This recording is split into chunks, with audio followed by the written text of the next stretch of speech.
Well, of course, Chicago has a long history of public art, from the murals in Pilsen to the Wall of Respect on the South Side, to even adorning our public transportation stations with public art, our parks, our underpasses. Public art is really a part of Chicago. And so this was a great opportunity for Navy Pier to contribute to that legacy of public art with the installation of Postcards to Chicago. Well, there's a long history of this sort of thing. I remember working with some friends at Chicago Conservation on a project to restore some murals that were made in the 30s during the WPA period.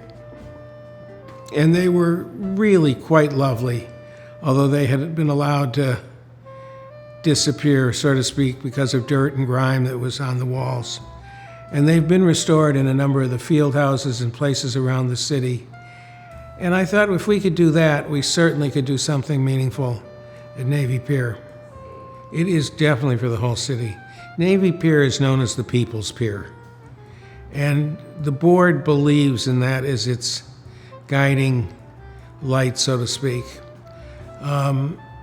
It's had a long and very wonderful history, but I think it has more to come in the future. I really do. We're doing everything at the pier to make it Chicago-centric. The restaurants in the pier are Chicago restaurants.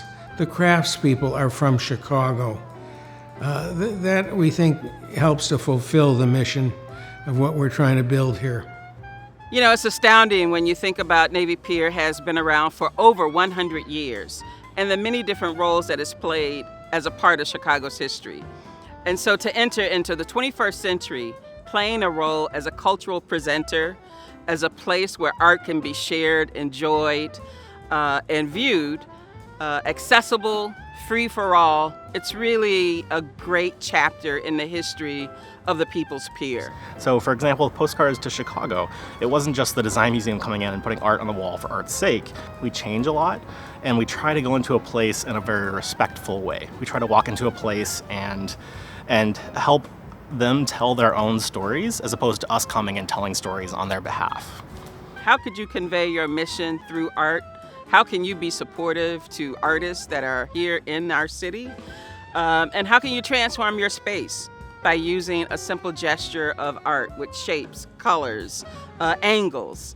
It makes a tremendous difference. It contributes to the legacy of public art in our country, in our city, and one that should be replicated widely. Commissioning artwork is a process. It's a series of conversations about what you imagine it to do or what you imagine that you would like it to be with the artist and the designer. And so it's a sharing of ideas. It's an exchange of ideas and feedback and insights about what works best. And so it was finding this balance in knowing what people at the pier are about, what we imagine our guests would like to experience, but really being guided by the expertise of the designers at the Design Museum of Chicago.